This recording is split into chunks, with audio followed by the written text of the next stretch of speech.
My name is Rinka Stahuljak. I'm professor of French and comparative literature here at UCLA, director of the Center for Medieval and Renaissance Studies. And it is a real pleasure to welcome you on behalf of the center that is this year in its 58th year, having been founded in 1962 as an organized research unit of the University of California. I'm happy to say that we have adapted well to the virtual environment, and largely thanks to the superb staff of CMRS, whom I'd like to especially acknowledge today: Karen Burgess, Assistant Director of CMRS, Erin Romo, Program Coordinator and Events Manager, who is he has perfected her skills so well that I don't even have to be the host of this Zoom meeting. So she is a wonderful, and Brett Lendenberger, who is our tech master and whose work you see every 2 weeks as our newsletters come out. A few words about the CMRS in its current phase. The center promotes and sustains transdisciplinary studies of the period from late antiquity to the early modern era. And since 2019, it includes the spatial coverage of the globe beyond the traditional understanding of European late antiquity, Middle Ages, and Renaissance. And it is now formally making connections that are true to the time period from Africa to the Pacific Rim to East and Southeast Asia. And I'm therefore especially grateful to Stefania Tutino, Professor of History here at UCLA, and Devin Fitzgerald, Curator of Rare Books and History of Printing at UCLA Library, who took up a fun conversation we had in Inside Special Collections one afternoon, a conversation about Luther's excommunication and 1521 in the world, and made it into a conference that exemplifies what CMRS strives to do, while showcasing our own home team of world-renowned scholars. As you may know, last year, CMRS adopted 5 research axes to structure the polyvalent and multifaceted inquiry of the center's diverse faculty. They are sustainability, repurposing, fluidity, permanence, bodies, performance, conversion, mobility, communication, archive, and they are on our website. Organized neither spatially nor temporally, but methodologically, this is in line with our commitment to equalize all areas of the world as equally epistemologically and methodologically productive, including those areas that have been underrepresented or understudied. Methodological connections and disciplinary intersections place unconnected parts of the world into dialogue, while they also give us a basis to contrast the knowledge of the unconnected worlds with the parallel and slow emergence of a pre-modern and early modern connected world system that begins in the periods under the purview of CMRS, but that took many centuries to fully develop in the 18th and 19th centuries. So thank you once more, Stefania and Devin, for providing a forum, and I quote here from your conference description, across traditional geographical and disciplinary boundaries, exploring themes of power, memory, and materiality, with the aim of complicating standard narratives of encounters between European and extra-European populations, and I would add, connecting those stories and histories from 1521 to 2021 to our own complicated present. Thanks again. Thank you so much, Zrinka, for that kind introduction. And it's very exciting to be joining everyone today. Stefania and I are very happy to have you here at 1521, Making the World While Breaking the World. Before we kick off, I'd like to do a land acknowledgement. As a land grant institution, UCLA and the Center for Medieval and Renaissance Studies acknowledges the Gabrielino Tongva peoples as the traditional land caretakers of Tongvangar, the Los Angeles Basin and Channel Islands area. So this conference was inspired by what Zrinka described, which is a conversation between Stefania, Zrinka, and I around 1521 and resituating it away from Eurocentric narratives. And over the course of the 16th century, multiple worlds were disrupted or destroyed. Our conference was designed with world making and world breaking in mind. 1521, 500 years ago, seems an especially important year to reflect on the legacies of globalization, which were shaped by the gradual expansion of European hegemony. If we consider 3 events from 1521, the importance of this anniversary to global histories becomes especially clear. In 1521, Hernan Cortes captured Cuauhtemoc, effectively ending Aztec rule in what would later become New Spain. In 1521, Lapu-lapu defeated Magellan, who was carrying out a military raid to support the interests of Raja Humabon in Mactan, one of the first Catholic converts in the Philippines. And in 1521, Martin Luther was excommunicated for heresy by Pope Leo X. These 3 events were anchors for the conference as it was originally conceived, and they speak to our central concern of how processes of globalization are irrevocably tied to processes of world destruction. After 1521, worldviews deemed irreconcilable with Habsburg imperial ideologies were subject to persecution. In early modern Western Europe, this contributed to the erosion of a Catholic vision of faith, and heretical books burned. At nearly the same time, codices in New Spain were being burned. So these sorts of parallels in thinking about the way these worlds were disrupted or reformed were really inspiring to Stefania Zrinka and I as we were conceiving this conference. In our conference today, which is a scaled down version of an earlier conference which was disrupted by the pandemic, we've decided to focus only on the legacies of 1521 as they relate to Latin America and the Philippines. This juxtaposition is intentional as 1521 laid the foundations which would link the Asia-Pacific to Spanish imperial interests. 1521 led to the emergence of new links between worlds on both sides of the Pacific, a story that we need to actively reclaim and recover in California, especially since we are essentially a Pacific place. This process of connecting East Asia, the Pacific, and New Spain led to the destruction and convergence and emergence of new worlds. As an aside, part of this conference was originally planned to celebrate 2 years of new acquisitions in pre-modern Filipino and Latin American imprints and manuscripts. Unfortunately, because I haven't been to my office in over a year, I can't even provide you with a comprehensive list of the new acquisitions, which weren't even finished being cataloged yet. So stay tuned, and I hope we'll have some information about that in several months. And now to you, Stefania. Thank you, Devin, and Zrinka, Erin, Karen.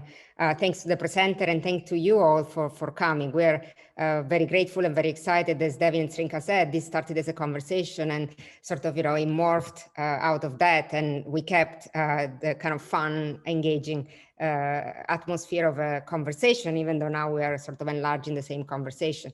So as Devin just said, today we want to explore from a variety of methodological perspectives and focal points, some of the cultural, political, and social implications of the conflicts and ruptures that the world experienced in early 16th century. Our speakers, as Zrinka said, are all UCLA faculty members who work in different disciplines across different chronological and intellectual frameworks. And I do hope that you all look forward as much as we do, not only to the individual presentations, but also to the dialogue and conversation and connection that we will develop among them. So before we begin, let me make some kind of a short housekeeping announcement. So the conference is divided into 2 panels with a Q&A section at the end of each panel. I will moderate the first panel on space and colonial empire, and then Devin will moderate the second one on memory and colonial empire. So we will introduce each speaker right before their presentation, and they will speak for approximately 20 minutes. Please feel free to write your questions in the chat at any point during their presentation, and then Devin and I will keep track of those questions and then relay them to each of the speakers at the end of their respective panels. So thank you again for participating to this exciting event. And without further ado, let me introduce you the first presenter, who is Stephen ACABADO, who is an associate professor of anthropology at the University of California, Los Angeles. His archaeological investigations in Ifugao, northern Philippines, have established the recent origins of the Cordillera rice terraces, which were once known to be at least 2,000 years old. Dr. ACABADO directs the Bicol and Ifugao archaeological projects and co-directs the Taiwan Indigenous Landscape and History Project. is a strong advocate of an engaged archaeology where descendant communities are involved in the research process. The title of his paper today is Rethinking Resistance, Environmental Practice in the Ifugao Rice Terraces, Philippines. Stephen. Thank you, Stefania, and thank you, Devin. I'm happy and honored to be here. I actually wanted to make an announcement that we are establishing a program for early modern period Southeast Asia that hopefully will be funded by the Luce Foundation. So anyway, my presentation today, the title says Ifugao Rice Terraces, but I've decided to include something that's happening in the lowlands, and also to talk about how colonialism disrupted indigenous life ways, but also created new ones because of the responses, various responses of indigenous peoples to colonialism and conquest in the Philippines. So colonialism, as mentioned, has been thought to be disrupted to indigenous cultures, especially when the entanglements prioritize assimilation. Traditional scholarship underscores this impression since most studies focus on the process of colonization. More recently, scholars have emphasized the way colonized peoples have responded to culture contact. These studies have also mediated the idea of continuity and persistence amid the imposed order by colonial powers. Barb Boss argues that indigenous populations respond creatively to the unequal power relationship to perpetuate certain aspects of their culture. The changes brought by foreign powers often result in plurality within and among conquered groups, even when colonization aims to develop a monolithic culture. Within, because of new identities that emerge out of the new power dynamics. Among, because of the colonial strategy to divide and conquer. While persistence could be argued to be the dominant theme in studies such as ours, as my study, plurality makes it a dynamic process. These responses are demonstrated on how landscapes are constructed and conceptualized in colonial settings. Using the concept of placemaking, we investigated space and how it becomes a place filled with meaning and identity. The imposition of the Spanish order in the Philippines appears to have transformed the landscape drastically, but these changes are not monolithic. In the Philippines, the influence of the Spanish Empire is magnified by the rapid conversion to Catholicism among lowland indigenous groups. This also resulted in the marginalization of non-Christianized upland groups and the continued distinction and division among those who were directly colonized and those who successfully resisted Spanish conquest. The process of conversion, accommodation, and resistance have been the basis for present-day identities of Filipinos. In this presentation, we provide 2 case studies that describe divergent responses to Spanish colonialism, which are anchored on landscape and placemaking. I say we because this work is not just mine. This is a collaborative work with a lot of my collaborators in the Philippines and my graduate students. Ferdinand Magellan, sailing under the flag of the Spanish Empire, dropped anchor along the coast of the central Philippines on March 16, 1521. His voyage to the Philippines was spurred by the objective of discovering a western route to the Spice Islands, which are located south of the Philippine archipelago. Although Magellan planted a Spanish flag in the Philippines in 1521, it was not until 1565 that Miguel Lopez de Legazpi formally established a colonial government in present-day Cebu City in the central Philippines. The establishment of the Spanish colonial government in the country or in the archipelago was a consequence of the discovery of a safe route between the Philippines and Mexico, or New Spain, the so-called Torno Viaje, which facilitated the famous Manila-Acapulco trade.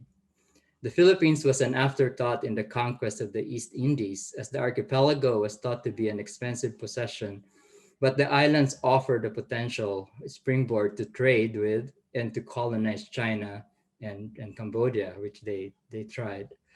Legazpi moved the administration capital from Cebu to Manila in 1571 because Manila's location can facilitate trade with other Asian cities. The area also has one of the best harbors in the archipelago. Within 6 months of his capture of Manila, his grandson Juan de Salcedo led an expedition to explore the west coastal region of northern Luzon in search of the famed Cordillera gold. The Torno Viaje facilitated the Manila-Acapulco galleon trade that introduced Philippine communities to European and American goods from 1565 to 1815 and brought Asian goods to the Old and New Worlds.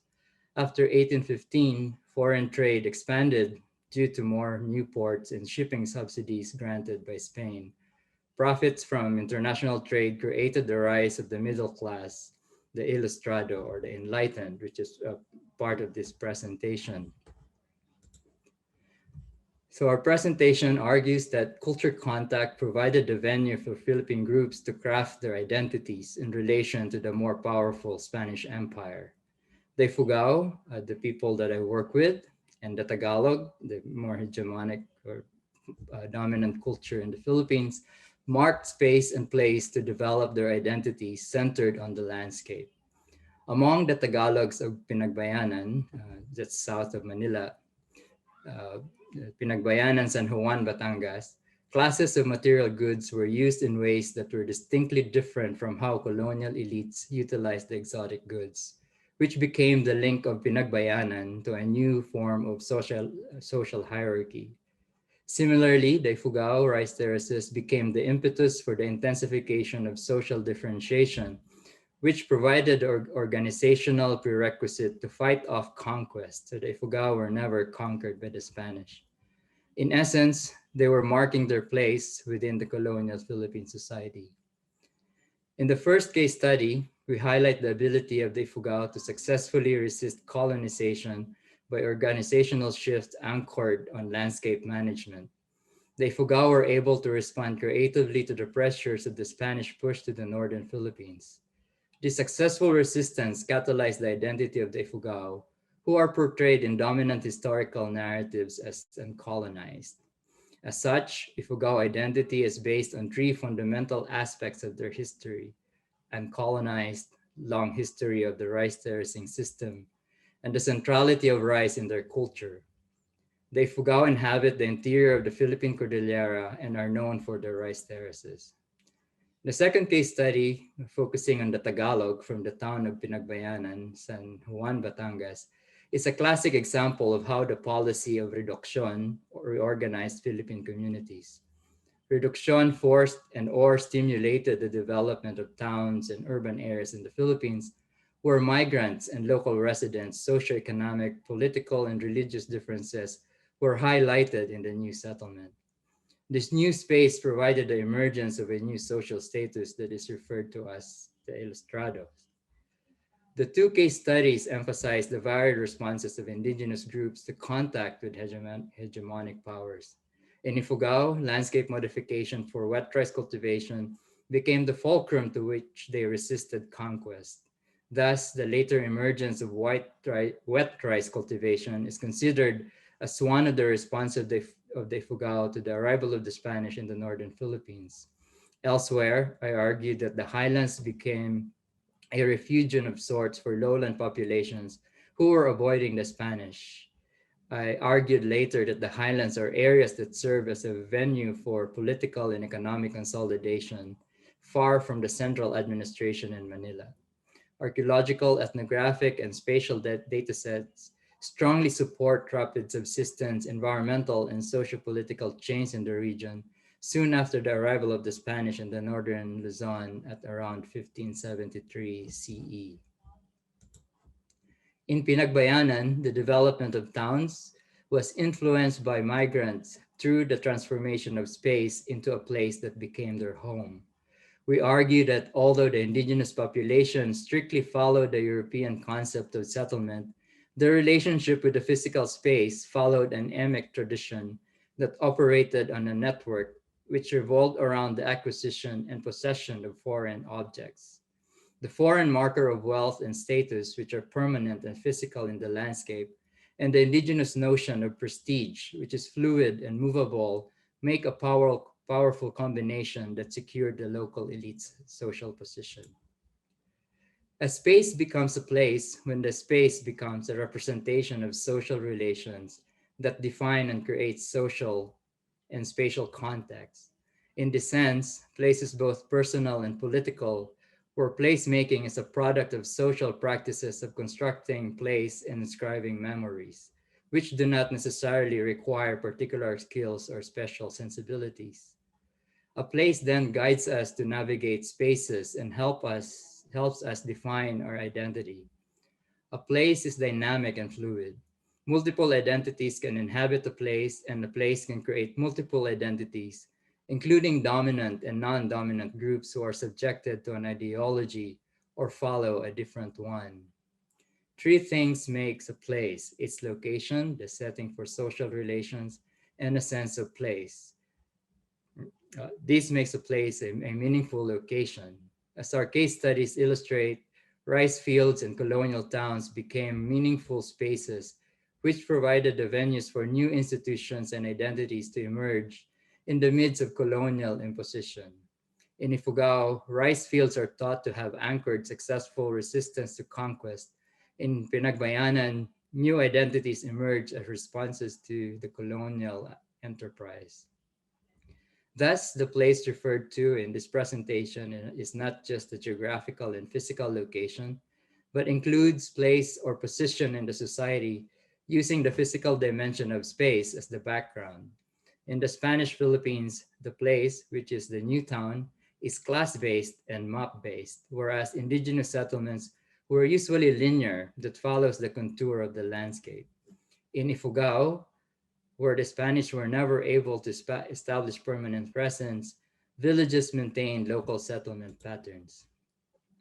The centrality of rice in Ifugao culture is manifested in how the Ifugao equate the rice terraces to life itself. The rice fields are considered as deified ground sanctified by a covenant between the gods and their ancestors.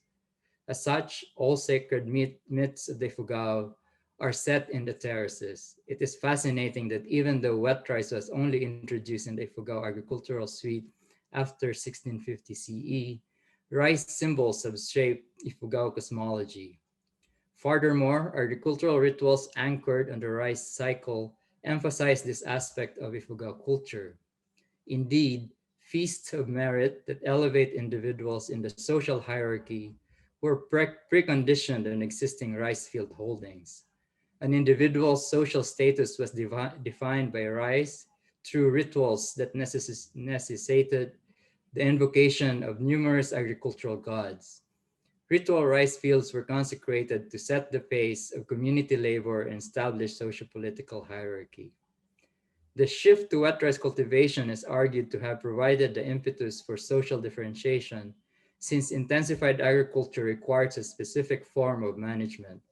As manifested by the archaeological record, the frequency of ritual fauna and exotic goods increased soon after contact with the Spanish. As I argued elsewhere, the rice terraces became the venue where social practice and habitus were acted, and rice production and its associated rituals became the structuring mechanism for Ifugao solidarity. The maintenance of Ifugao agricultural practices is a testament to the power of placemaking. Since resistance to conquest was anchored to the shift to wet rice production, intensified social differentiation, and thus new statuses emerged. A similar pattern can be observed in the lowlands where the Spanish had stronger footprint. The Spanish followed specific guidelines in establishing towns as stated in the laws of the Indies. Despite its homogeneous or orderly street layout, the plaza complex, a system of settlements introduced by the Spanish in the late 16th century, creates alienation, segregation, and exclusion. The Spanish occupation of the Philippines ordered status based on religion and ethnicity against the backdrop of the plaza complex. The plaza is the center of the town, and on each side, an agreed layout following cardinal directions are the church, administrative offices, tribunal, and houses of elites. As one moves further from the center or from the hearing distance of the church bells, the social statuses decreases. The new town exemplifies space categories that emerge in colonial Philippines. The designation of places inside the town, civilized, colonized, orderly, and localities outside the new settlements, savages, brigands, pagans, disorder. A point that we emphasize in this presentation is the reverse sense of place between colonists and natives or locals. What may be a place for the indigenous population is just a space for the colonist and vice versa. This may explain why the dichotomy between the inside place and outside space of town associated with civilized and brigands, respectively, is a view of the Spanish not shared by the locals. In the new space, people oriented themselves based on the church's location, while the indigenous relation with space was based on land and sea, silangan, where the sun rises, Ilaud downstream, and Ilaya upstream. In Pinagbayanan, owning beautiful objects strengthened the connections of the immigrants to the place, a new established town at the time of their transfer. These everyday domestic objects were an assertion that they belonged there. These objects reflected their daily lives, experiences, and ties in this town. They were reminders of their new life in this new town. The presence of imported items suggests that the inhabitants of the stone-based houses were wealthy and prestigious. However, these items were not merely economic in nature, but also represents what Bourdieu refers to as symbolic capital. Symbolic capital refers to acquired taste, knowledge, appreciation, and consumption of aesthetically pleasing forms. It gives prestige to the people who own and use them, separating them from the rest of the local population. Losing control over the physical space, which the Spanish commanded, the indigenous populations, particularly the local elites, had the freedom to acquire goods from all over the world, as free trade granted them access to a multitude of items beyond China. These imported items are symbolic capital representation of esoteric knowledge that elite individuals want to control. For the people residing in Pinagbayanan, the possession and display of imported objects validated and reinforced the migrants' prestige in the new town and their potency to rule the political, economic, and social domains. Integration in the network is integration in the system that can break or make the longevity success of one's family. During this period, the emerging elites were aspiring to access European goods and connections, since Asians, particularly Chinese goods, were not highly valued.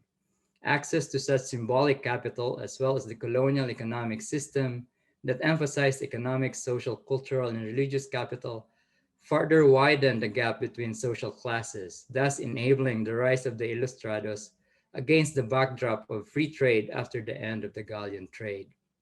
The emergence of the Ilustrado class signifies the appearance of bourgeoisie ideology in the Spanish Philippines, since the imported objects have deeper meaning attached to them. They suggest that owners of these objects have knowledge and skills only available to individuals who can acquire such goods. More importantly, they denote ideas of progress that emulate European imagery of modernity and civility. These objects shape the body movement of the end users. They regulate the way the owners eat, how they handle dinnerware and wine bottles, how to apply balm, how to use a toothbrush, and how to appreciate what is beautiful. The loss of the Indies guided the Spanish in establishing towns during the colonial period in the Philippines.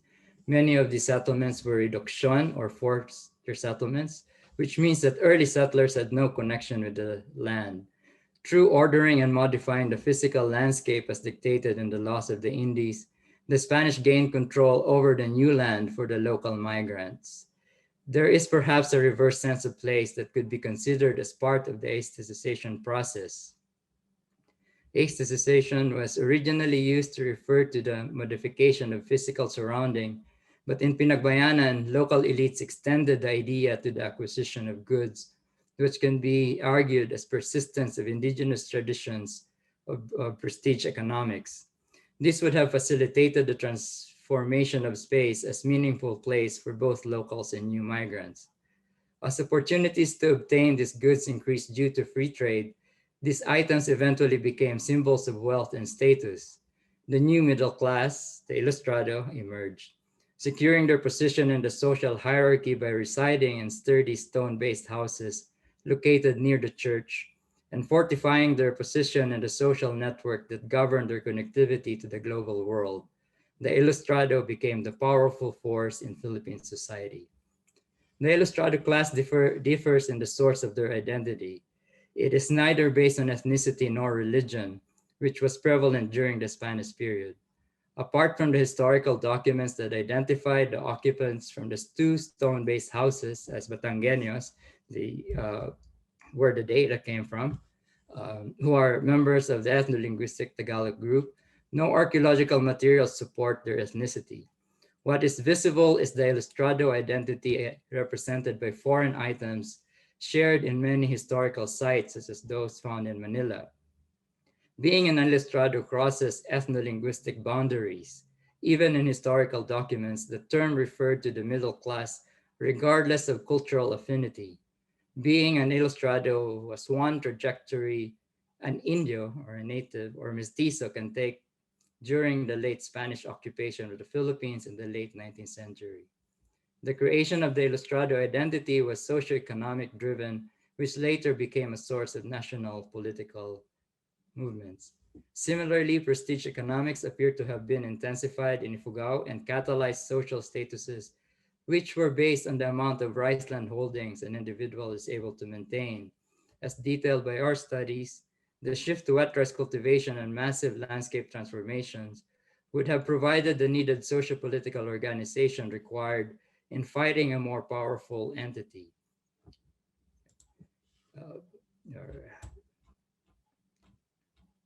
The mountainous terrain might have played a part, but it is the conscious effort of the Ifugao to consolidate political and economic resources that were vital to their resistance. This has shaped Ifugao identity, evident even today. Thank you. Thank you, Stephen. That was incredibly fascinating. I mean, I see some questions already. Please don't be shy. Feel free to write them in the chat. And let me move on to Stella. Stella NAIR's scholarship focuses on the built environment of indigenous communities in the Americas and is shaped by her interest in construction technology, spatial theory, material culture studies, landscape transformations, cross-cultural exchange, and hemispheric networks. Trained as an architect and architectural historian, Stella has conducted fieldwork in Bolivia, Mexico, Peru, and the United States, with ongoing projects in the South Central Andes. The title of her paper today is Inca Architecture Under Two Empires. Stella.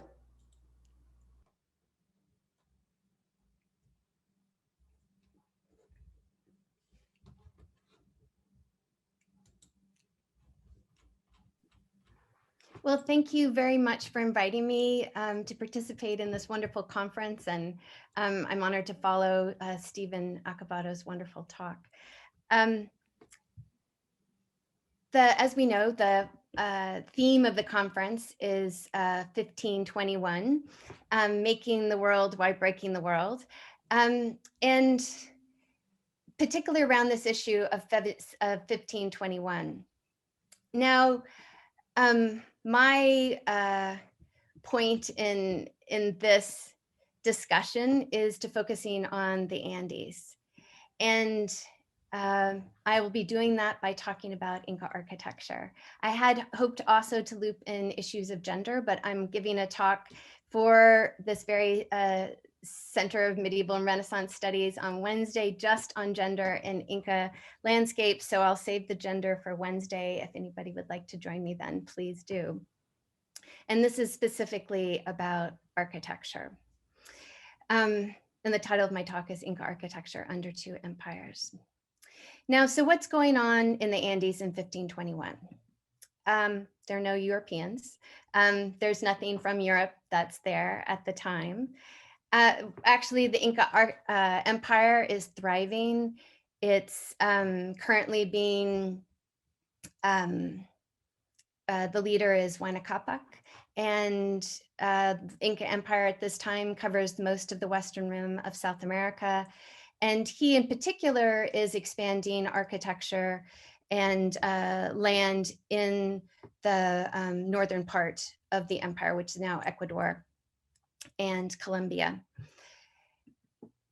Now, what he's doing, of course, is extending an incredible complex built environment that the Incas were using that enabled their empire. And on the map to your left, you see the Inca highway system, some of the major roads that they had. But this was just one part of what they're building. And those roads connect to storage centers that the Incas are building, administrative centers, way stations, and other things that really facilitate movement, especially for troops and government officials as they move across the Andes. It facilitates specifically the empire of the Incas. Now, Huayna Capac, one architecture element that we see particular of him is he's doing a lot more of what we call pucaras, and it's a distinctive architectural type that we see more of in this period in the early 16th century, but it's also found on other edges of the empire and in what is now Bolivia and Argentina. And so in talking about this talk, we do have this uncomfortability that 1521 doesn't exactly apply to the Andes, but it really does highlight, I think, several things. One is that when we talk about the Americas in 1492, that too doesn't really signify a lot for many parts of the Americas. Europeans aren't in the Andes in 1492 nor in 1521. There are other dates that are close by that are more significant, like in 1524, European diseases race down the Andes and create a pandemic where Huayna Capac dies, his intended heir dies, it sets off a civil war among competing sons. And then that leads to 1532, where you have one son, Atahualpa, captures the other leader, Huascar, and that it also marks when Pizarro shows up in 1533, and you see on the image on your right, Pizarro kidnaps Atahualpa and then kills him. But there's a whole series of dates, and I liked how Stephen showed a series on his as well, because we have continue events happening. 1572, the Inca leader Tupac Amaru I is captured and killed. And these events go on. 1781, Tupac Amaru II is captured, tortured, and killed. So there are multiple dates in that, but I think Inca architecture hits at this idea of 1521, and that it very much encapsulates what we see as the non-European encounter. For the Andes, it symbolizes what we see as the time period before the Incas, pre-1532. And it's referred to as pre-colonial, pre-Hispanic, pre-Columbian, right? With the idea that it is a precursor to something else. And that something else is when the Spanish arrive in 1532. And that's referred to as Spanish colonial architecture, mestizo architecture, Hispanic architecture.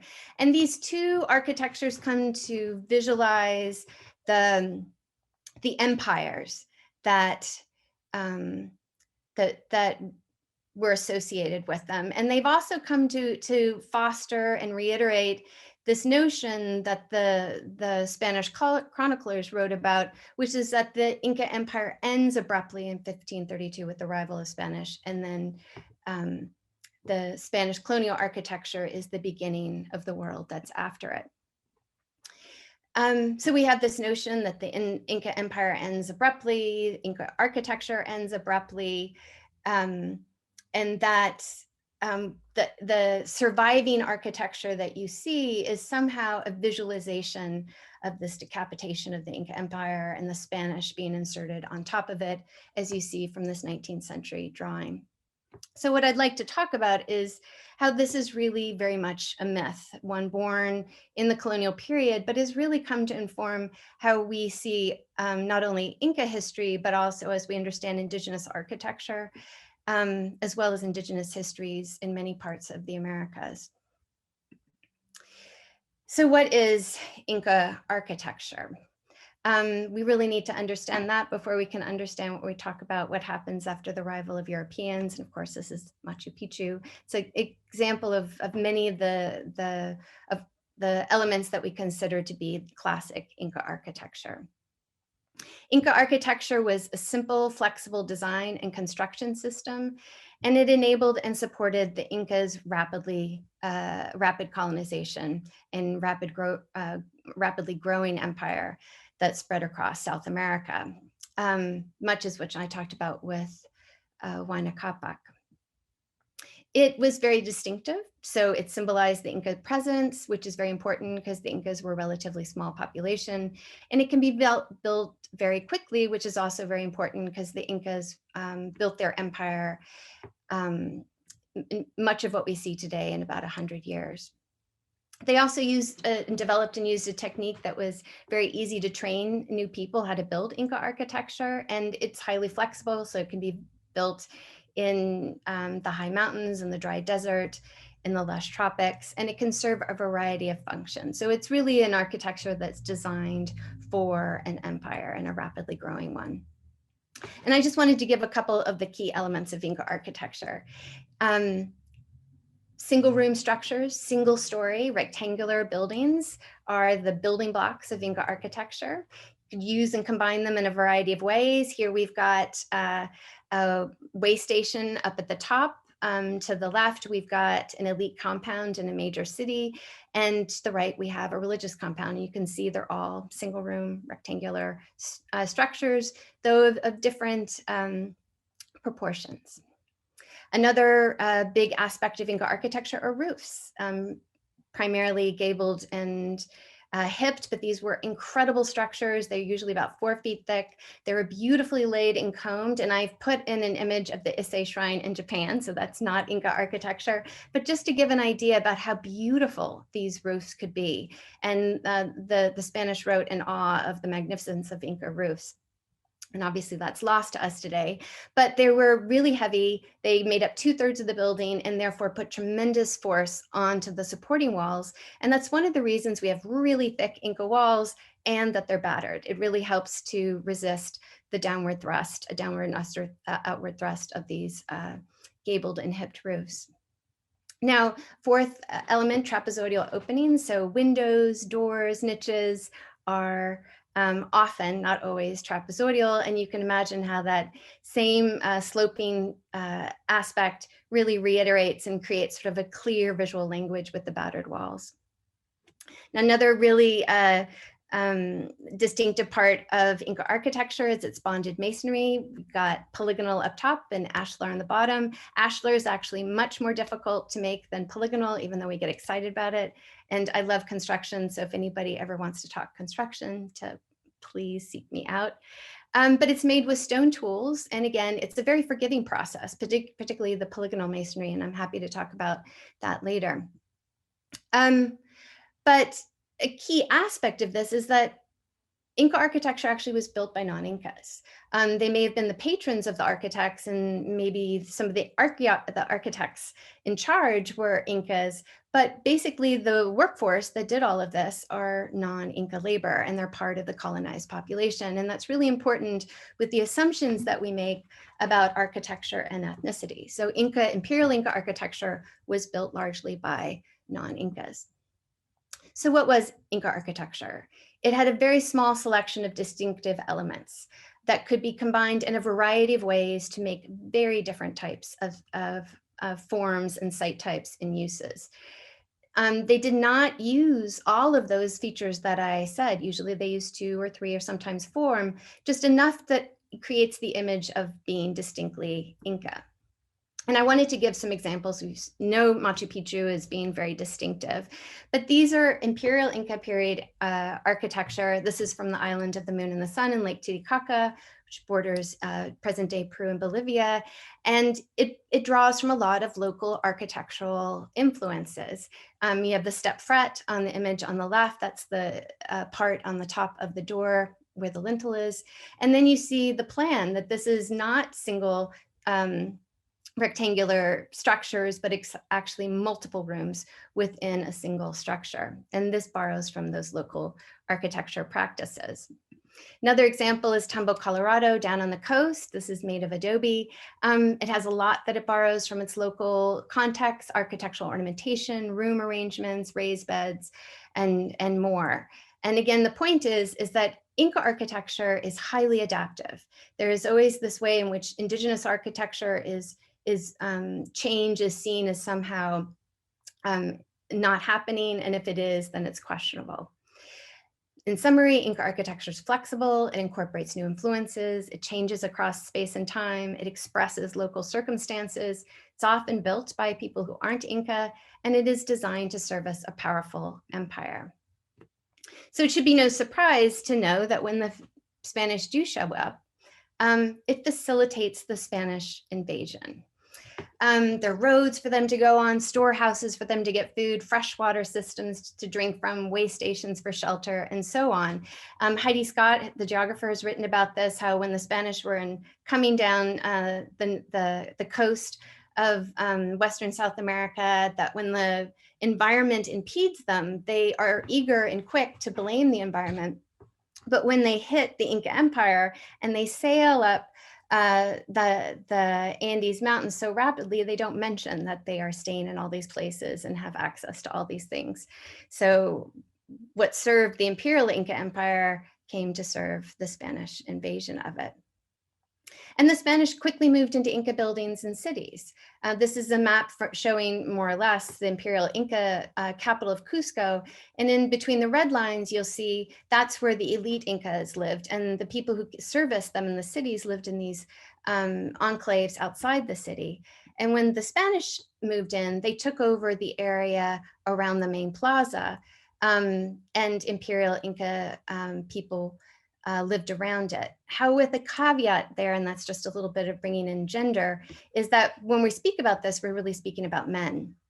Spanish men moved in here and Inca and other indigenous men out here, but obviously throughout the city, including in the core that we think of as Spanish area, there are indigenous, primarily Inca wives, as well as a lot of Inca people who are working in and servicing that area as well. But the point is, you have the Spanish who immediately make use of imperial Inca architecture that facilitates their arrival, that also allows them to settle in. But at the same time, the Inca are continuing to use their architecture as well. We see this in Vilcabamba when the Incas move when they move out of Cusco because of the Spanish takeover, and they set up a new capital here. This was an important site that Inca elites would come and go to before the Spanish arrive, and then they do this at the same time after the Spanish arrive.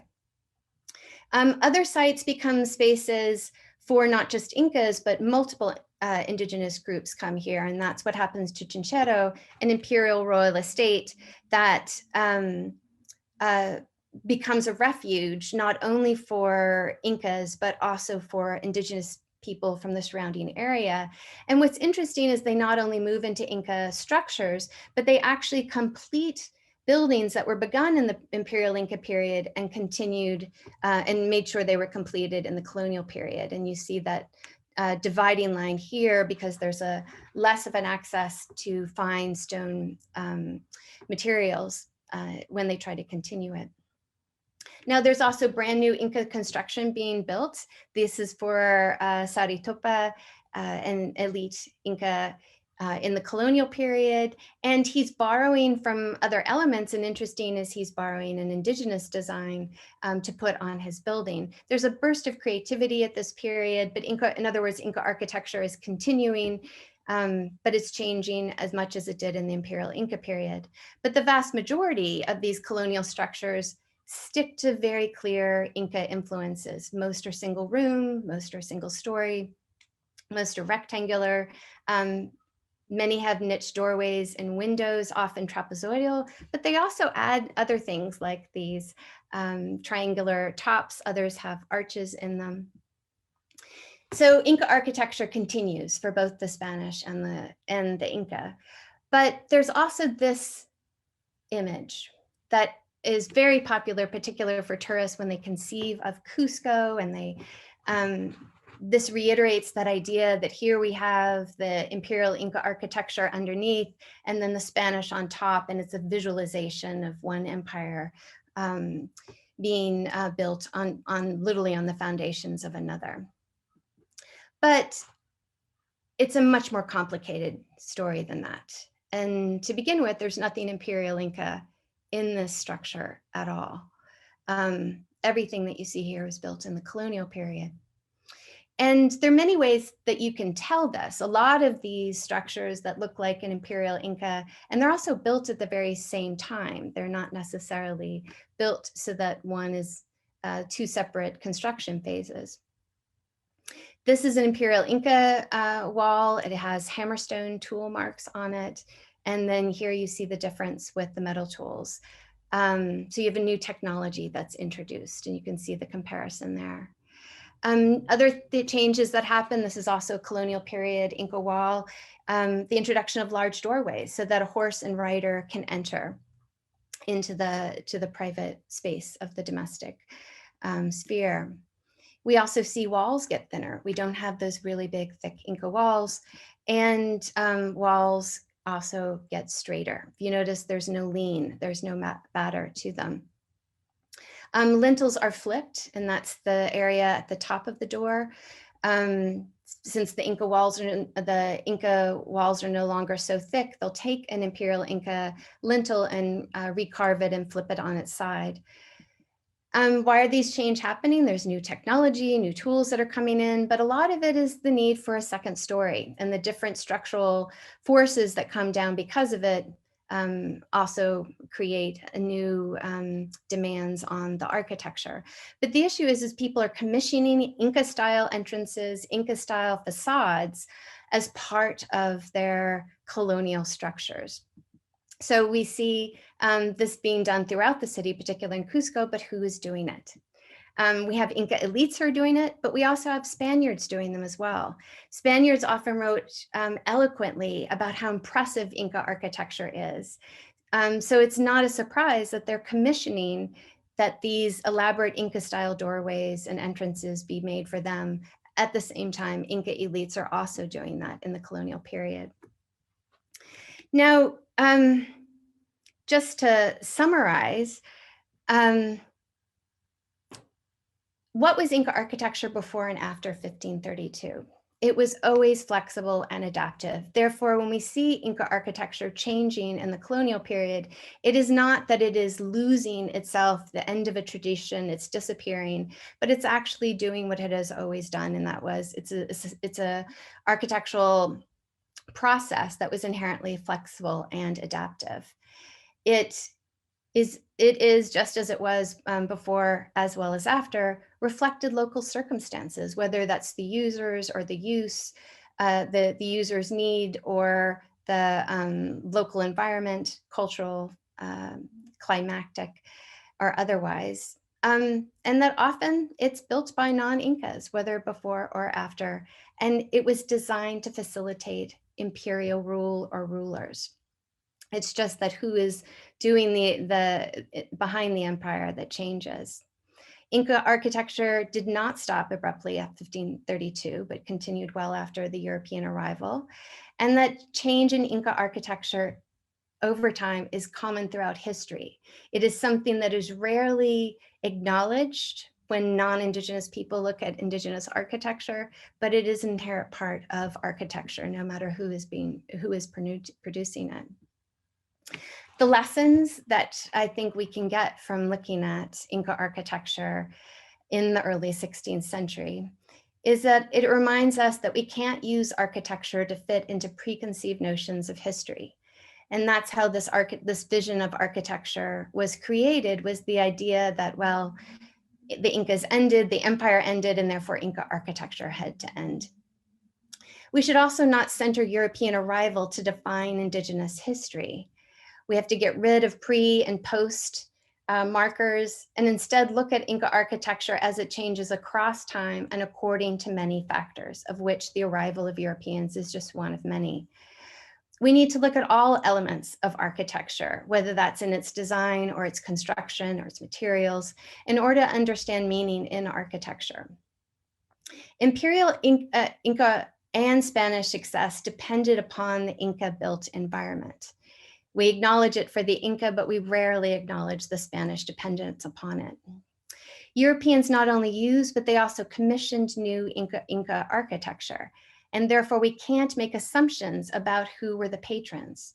Architecture may be used by states and distinctive ethnic groups, but architectural traditions don't belong exclusively to any state or to any ethnic group.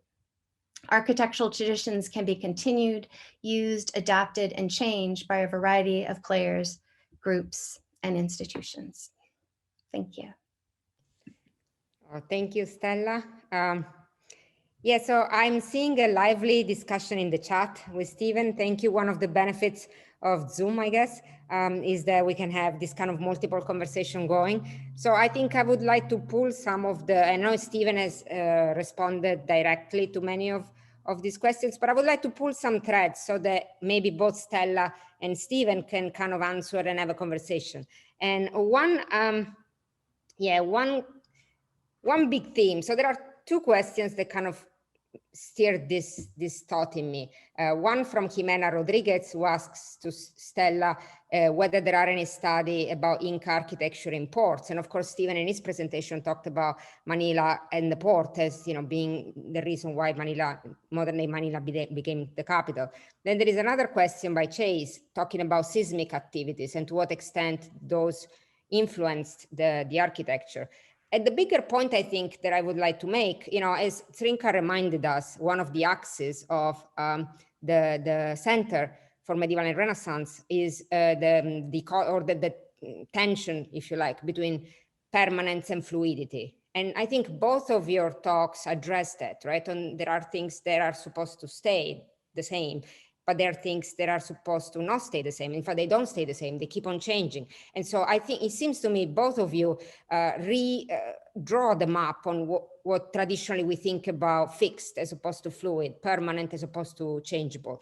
And in fact, you know, seismic activities or port is another example, right? So there is nature, you know, there is a port in nature, that's what it is. There is an earthquake, that's what it is. And yet you do something with it or you interact with it in some way. So I guess I would ask you both to say something about this topic of fluidity and permanence. The port, you know, the natural limitations and potentialities, be it the presence of a port or be it the earthquake to deal with. And if you have any reflection in general about fluidity and permanence as a tension that you see interesting in your work. Okay, I guess I'll go first. Thank you for those comments. One, I'd like to talk about actually seismic activity, and you're right, it's very much about fluidity and permanence. Inca architecture is very seismically sound, and we've seen this in that there was a major earthquake in 1650 where there were something like over 100 tremors within a 24-hour period, but it basically destroyed almost all of the Spanish architecture that had been built in Cusco. So we can't talk about a lot of Spanish architecture in Cusco before 1650 because their non-Inca style architecture largely fell down. The parts that weren't built on the foundations of Inca style architecture, whether it was pre or post 1532. Inca architecture has a lot of seismic qualities to it, whether it's the thickness of the wall, the one story, the way the stones are fitted.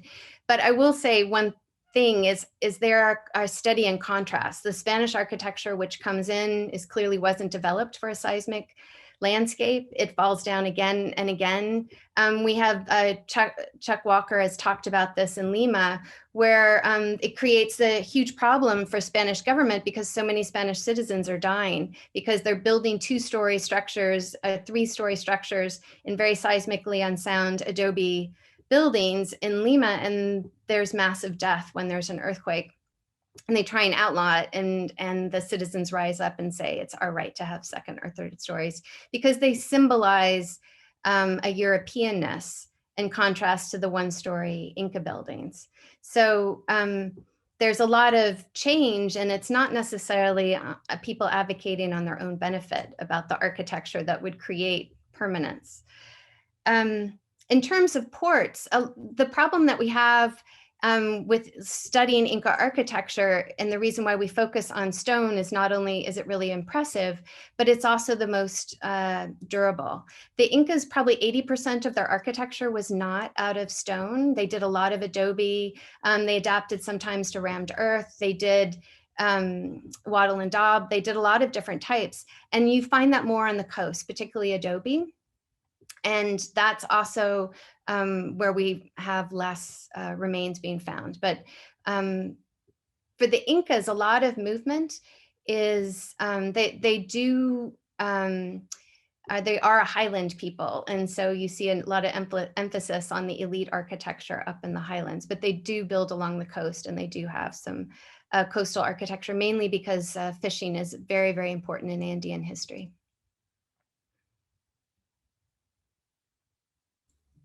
Thank you. And I'll just add into that discussion about ports. When the Spanish, or the Europeans, basically not just the Spanish, the mercantilism started, the Europeans just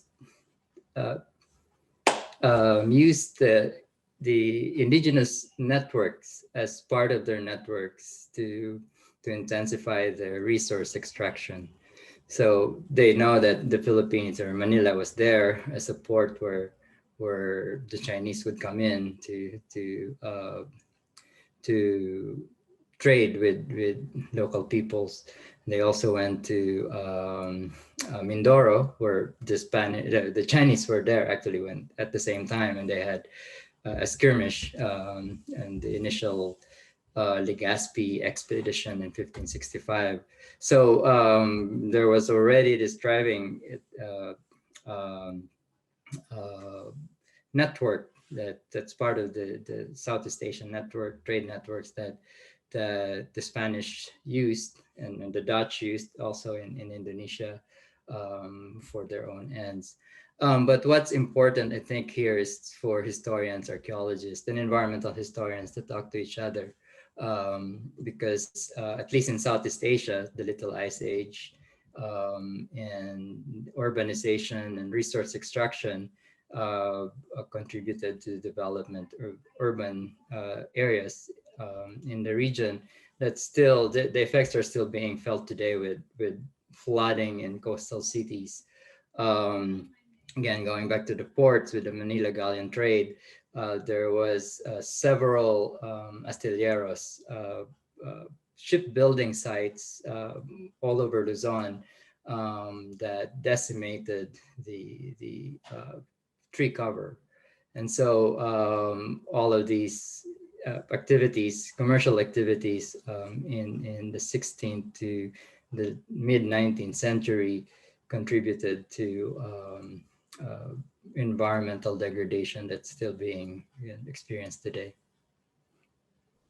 Thank you. So another topic that came up in the chat is that of religion, right? So Lenikov asks Stella to what extent the Spanish Christianized Inca architecture. And then we had also a lively discussion in the chat with Stephen about the church bells, right? Sonic landscape. And also, so, you know, if Stella, you want to answer this question, but I would also ask Stephen to chime in and talk a little bit more about sort of the role of religion. You said in your talk that religion was not a central part of the identity of the Ifugao people, but at the same time, it seems relevant for this issue of landscape. So again, if you guys briefly could talk about this. Thank you.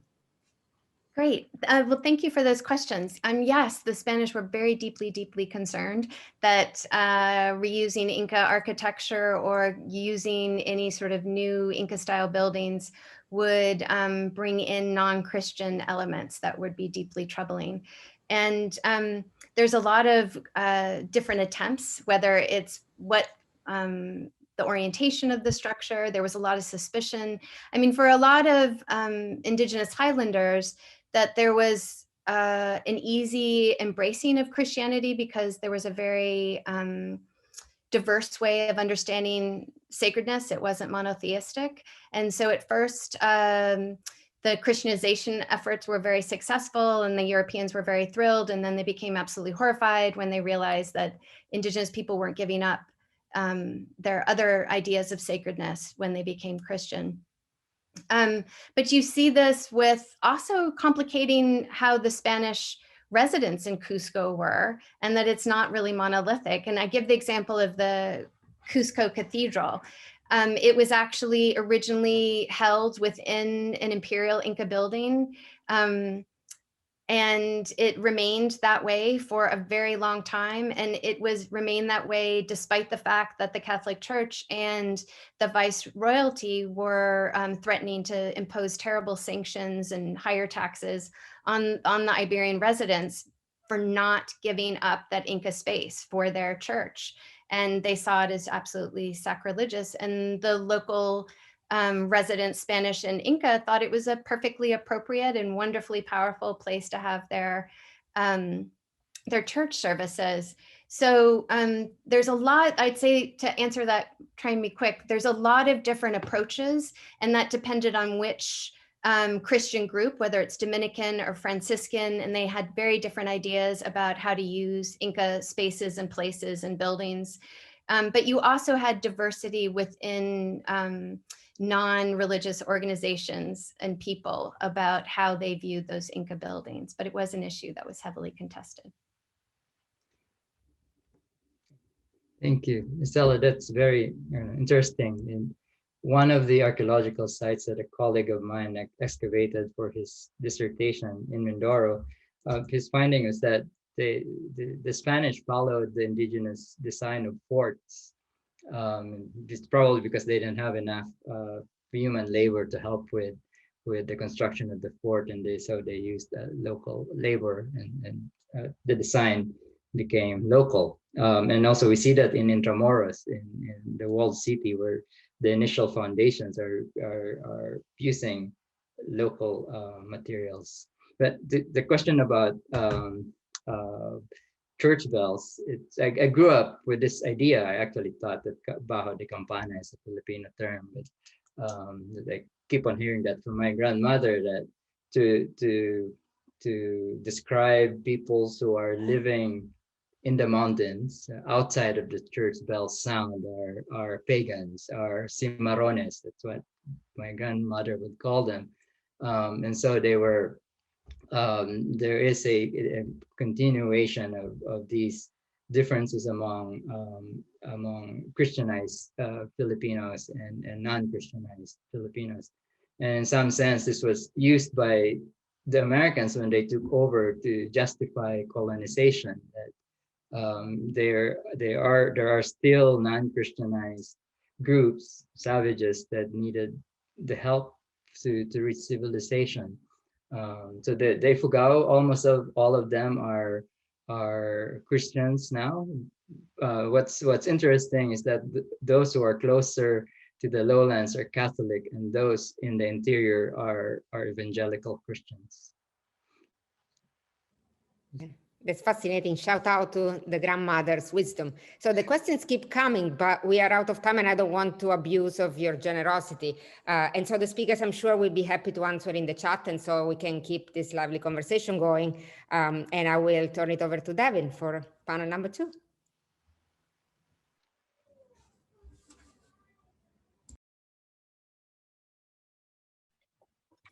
Thanks, Stefania. That was really fascinating, everyone. And I hope the chat keeps staying this lively. So we've got 2 papers coming at us. The first is from Dr. OONA PAREDES, who is an anthropologist and ethnohistorian who specializes in the study of indigenous minorities in Southeast Asia. Since July 2019, she has been assistant professor of Southeast Asian Studies at UCLA's Department of Asian Languages and Cultures. Prior to UCLA, she taught in the Department of Southeast Asian Studies at the National University of Singapore from 2011 to 2019. In 2017, she was appointed the inaugural Storm Visiting Professor in History at the University of Toronto. Her most significant publications include a monograph, A Mountain of Difference, Lumad in Early Colonial Mindanao, a chapter, Customs and Citizenship in the Philippine Uplands, Citizenship and Democratization in Post-Colonial Southeast Asia, and several journal articles including Rivers of Memory and Oceans of Difference in the Lumad Worlds of Mindanao, Projecting Order in the Para-Colonial Philippines, and Anthropology of Catholicism beyond Catholics, and Preserving Tradition, the Business of Indigeneity in the Modern Philippine Context. She is currently conducting research for a book on indigenous leadership and customary law among the Higaonan Lumads of Mindanao. She is also supervising the compilation and transcription of Higaonan oral traditions for use in local Higaonan schools as a native text. Today she'll be presenting her paper, Pericolonial Spaces and the Limits of Empire in Southeast Asia. Thanks, Devin. And I'm going to do a share screen here. It's just the title page, not a slideshow. Okay, so you don't have to just look at my face the whole time. Okay, yeah. Well, I wanted to thank CMRS for hosting this mini conference. When Devin first approached me a lifetime ago now about doing this, we had something slightly different in mind. And it's been changed to deal with the reality of this pandemic. So I'm thankful that you all persevered, and I'm really honored to be invited to participate today. Thanks.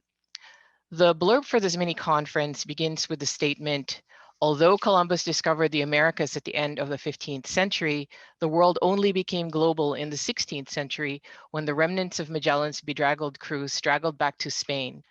And it goes on further to describe this as a, quote, blue marble moment for early Europeans, unquote.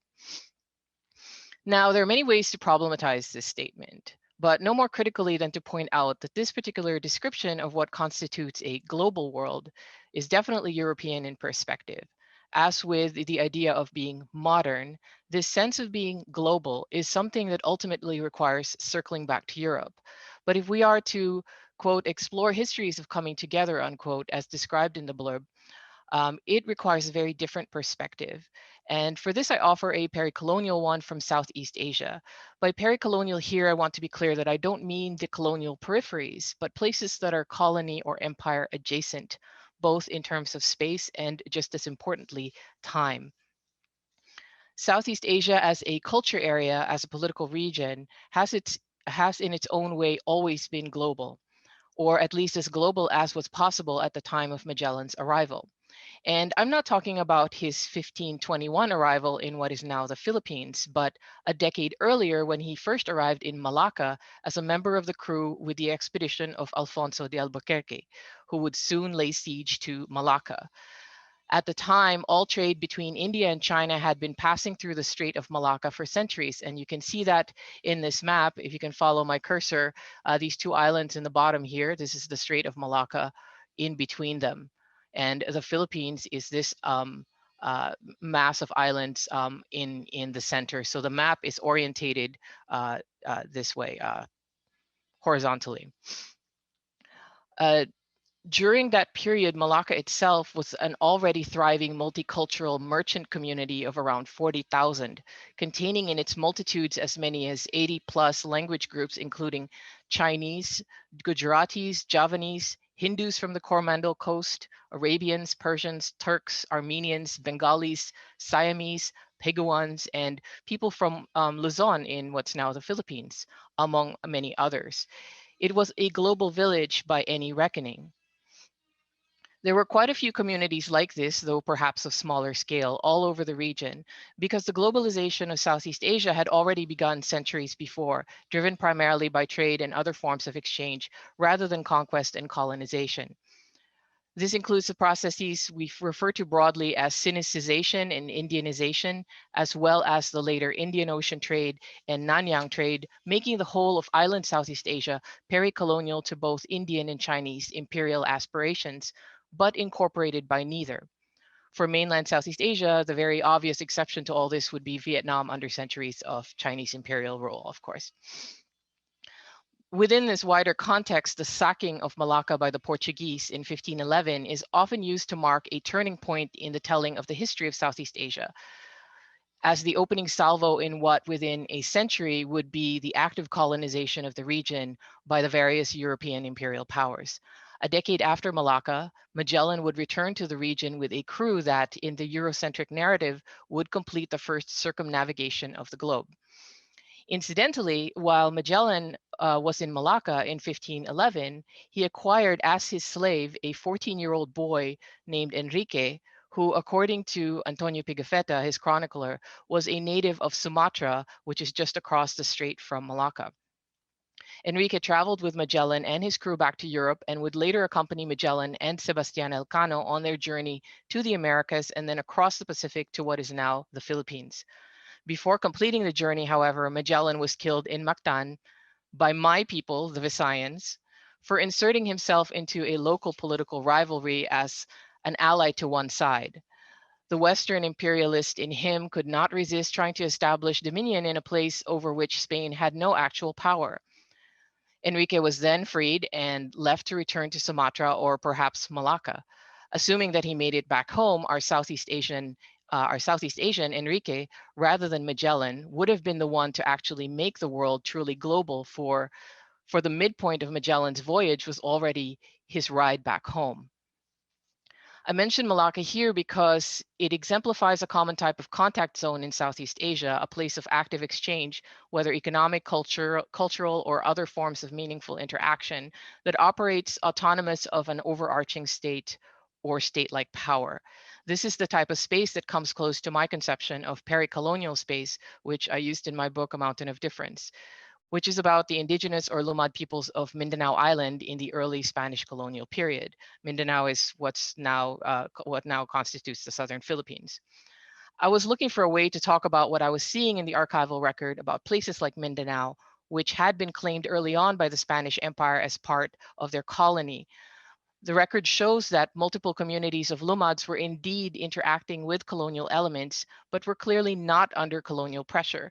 The same can also be said for every part of the archipelago that made contact with Magellan's expedition in 1521. I should also add that this kind of interaction and cultural exchange is also echoed in several Lumad oral traditions among the Higaonons, the Bukidnons, and surrounding Manobo groups, which relate unambiguously that several key elements of their traditional cultures were originally sourced from the Spanish during the colonial period, unlike other elements which were sourced from the ancestors or from their deities. In much the same way, the Visayan natives of Cebu received the now famous Christ child icon and cultural symbol of Cebu, the Santo Niño, from Magellan and made it their own. For the Lumad, a significant part of their cultural traditions, which most Filipinos imagine to be dating back to time immemorial, are actually the result of interaction with the purported colonizers during this period, as I discuss in my book. Yet they came out of the Spanish colonial period with distinct cultural identities that set them apart from the overtly Hispanized and Christianized lowland counterparts elsewhere in the archipelago.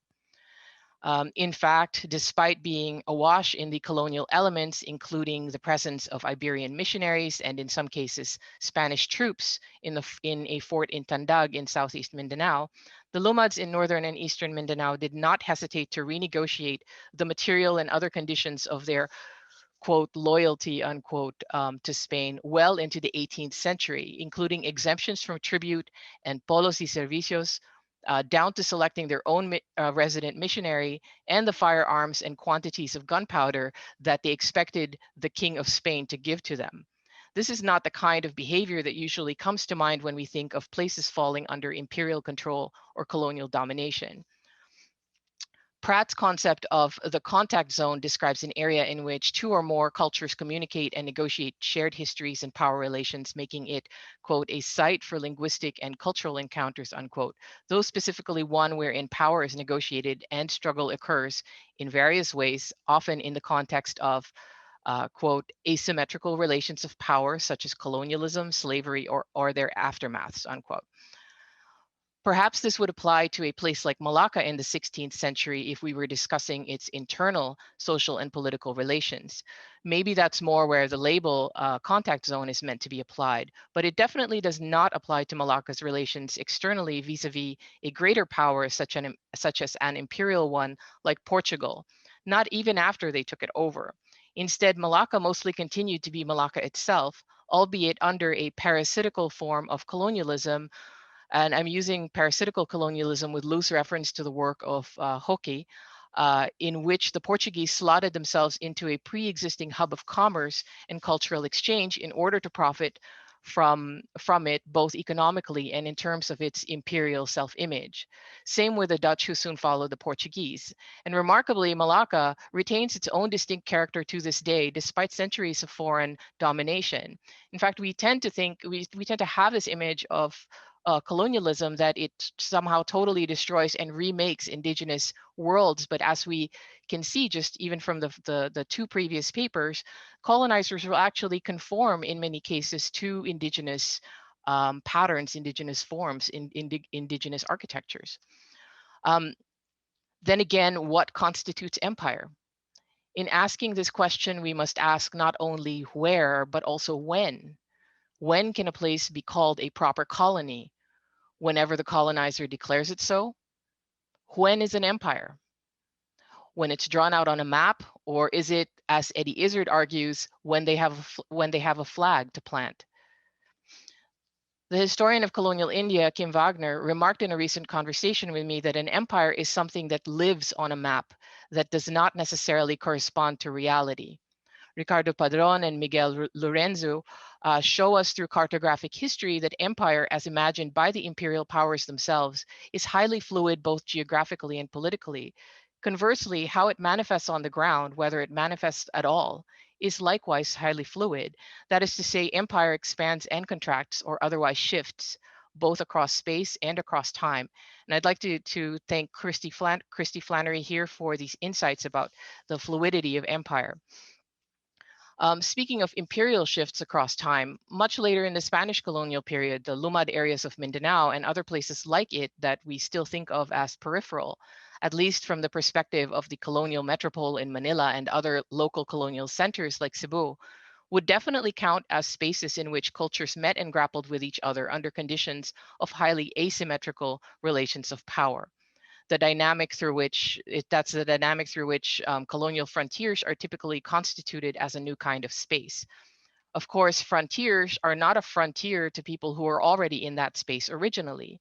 Instead, with imperial or colonial shifts over time, with new power relations introduced by new players and new external dynamics, and also with what William Henry Scott called colonial alchemy, formerly autonomous peri-colonial spaces eventually transform into something entirely new. And this is how I think of frontiers, colonial frontiers. Beyond such frontiers would then lie the kinds of zones of refuge similar in function to the spaces in mainland Southeast Asia that Willem van Schendel called zomia. These are places where people flee to escape the tyranny of the state, like James Scott's aspiring anarchists were purportedly compelled to do.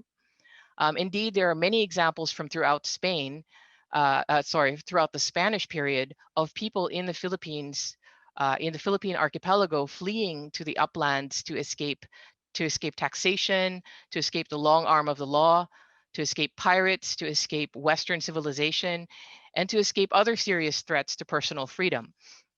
Fleeing to the uplands has also been a fairly common strategy to avoid various similar dangers throughout island Southeast Asia, and even to this day in some places. But this kind of framing with frontiers and zones of refuge in the peripheries presumes and anticipates indigenous resistance, as well as requires a significant level of negative entanglement with state power and a deliberate centering of state or imperial power.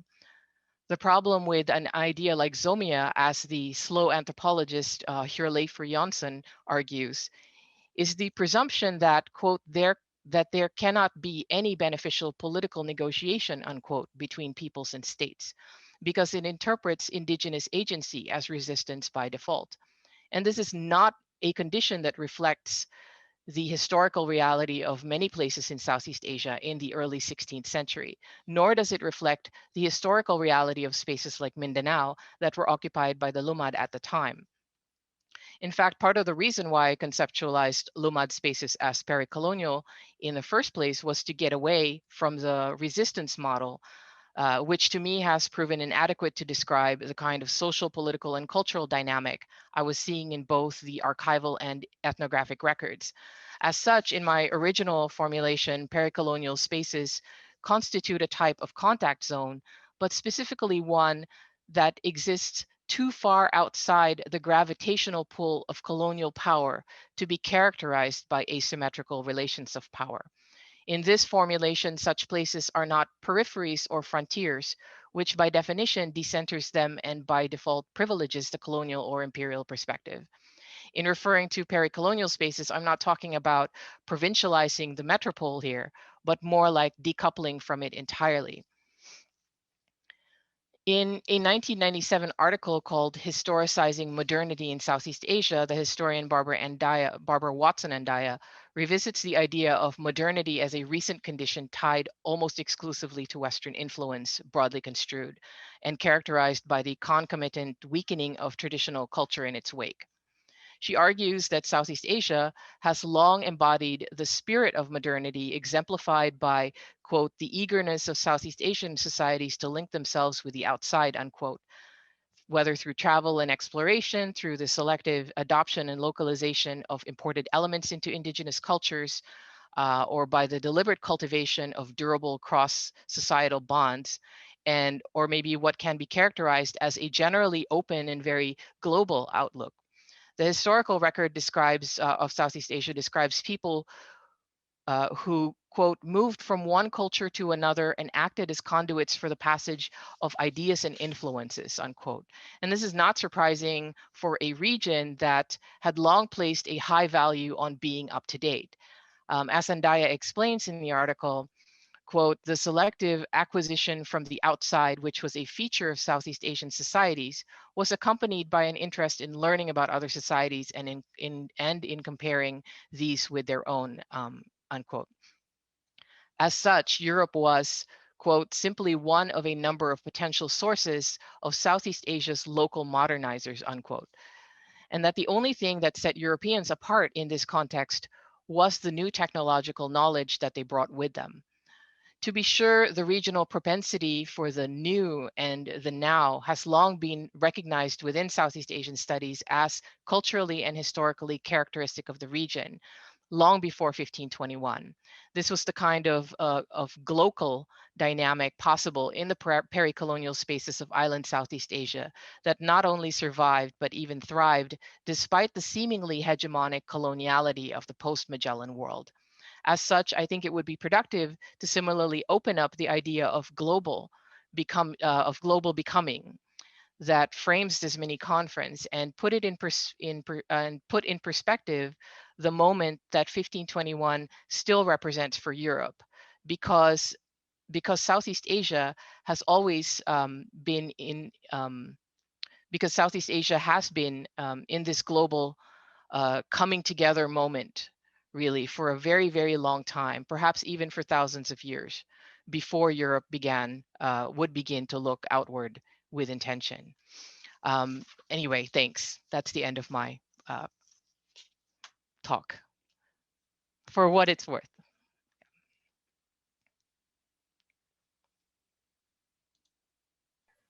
Great, thank you so much, Una. That was incredible, and I think someone needs to write a Wikipedia article on Enrique and Oh, there perhaps is. even. Oh, there is. Oh, great. Yeah, there is Enrique of Malacca. Yep.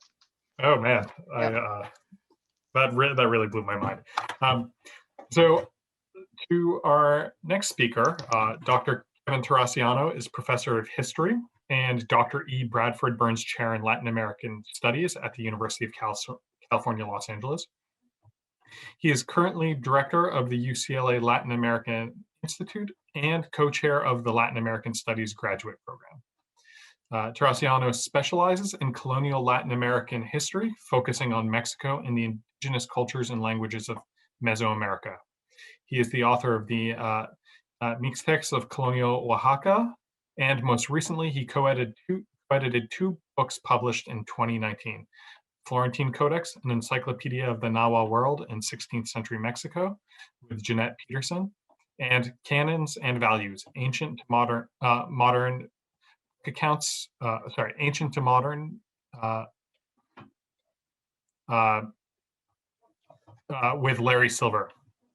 A forthcoming book, the Codex Sierra, Nahua Mixtec Book of Accounts from Colonial Mexico, will come out with the University of Oklahoma Press in March 2021. TERRACIANO has received multiple awards for his undergraduate teaching and graduate mentoring at UCLA. As director of the LAI, TERRACIANO founded the Nawa language program in 2015 and is a co-founder of the Digital Florentine Codex Initiative at the Getty Research Institute. Today, he'll be presenting his paper, Making Friends in War in Mexico, on behalf of His Majesty. Thank you so much, Devin, and thank you to the helpful staff at CMRS and Zrinka, Stefania, for organizing this. It's my pleasure to be here. Around this time of year, 5 centuries ago, Hernando Cortés and his makeshift army were making their final plans to lay siege to and destroy the island city of Mexico Tenochtitlan, which fell to Carlos V when Cuauhtémoc surrendered in August 1521. Cortés documented these events in letters, cartas de relación, to the crown, reporting on his expeditions as required by the genre, but doing so at length and with great purpose. Ironically, at the same time, several comunidades in Castile were revolting against the perceived control of the kingdom by foreigners who demanded excessive taxes. The rebels took over several major cities, including Valladolid, Tordesillas, and Toledo, before succumbing to royalist forces in October of 1521. Cortés's own rebellion against the appointed chain of command, the governor of Cuba, Diego Velázquez, who had authorized Cortés's voyage, made his letters to the crown all the more strategic and urgent. After Velázquez had been named Adelantado of Yucatan in 1518, with the right to conquer and settle the mainland, Cortés and his men formed an independent community on the mainland, the Villa-Rica de Veracruz, in an attempt to subvert Velázquez's authority. By reporting directly to the king with his letters, Cortés sought to avert accusations of treason, to flatter His Majesty by indicating that he had done everything in his service, and to position himself as governor of the defeated territories. Now, Anthony Pagden's annotated translation of the letters includes an excellent introduction and a separate foreword by J.H. Eliot, which together examine the historical context of the 5 letters. The cartas were translated into Italian, French, and Latin almost immediately after they reached Europe, establishing a narrative that has influenced subsequent narratives of the war. Let me share my screen here of these.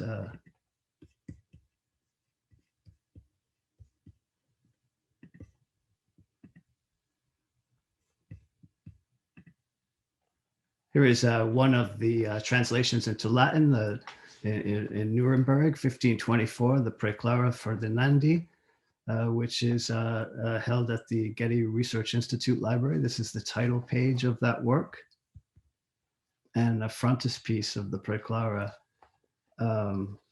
with the Habsburg coats of arms. I would like to focus on one aspect of the letters that has not drawn much attention from scholars. At least I don't think it has. In my research, I haven't really found much on this topic. Cortés, his repeated insistence that he wanted to make friends.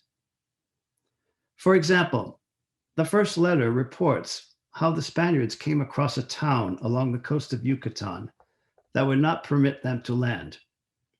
The letter claims that they read the requerimiento aloud 3 times, while a notary duly witnessed that the Spaniards did not want war. And then Cortés ordered an attack. The requirement, as you may know, is a document designed by the king's advisors in response to the question of Spain's right to wage just war against native peoples in the name of Christianity. It was approved by King Ferdinand in 1512, and here is a brief excerpt of the requirements. Can you read that on the screen? Does that look good? Yeah. Well, I'll let you read it. Maybe I'll just go through it really quickly. It begins with His Majesty. On behalf of His Majesty, I, his servant and messenger, notify and make known as best as I can that you recognize the Church as Lord and Superior of the universal world, and the Pope in its name, and His Majesty in his place as Superior and Lord and King. And His Majesty and I, in his name, will receive you and will leave your women and children free, without servitude, so that with them and with yourselves you can freely do what you wish. And we will not compel you to become Christians.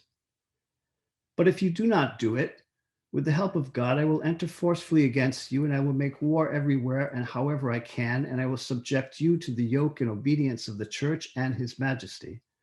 And I will take your wives and children, and I will make them slaves, and I will take your goods, and I will do to you all the evil and damages that a lord may do to subjects who do not obey or receive him.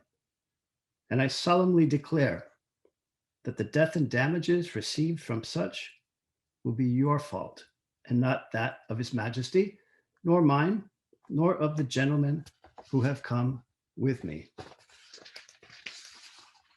Fully aware of the military technological advantage that they enjoyed with their steel weapons, cannon, crossbows, arquebuses, etc., the Spaniards attacked the Maya and drove them from their village.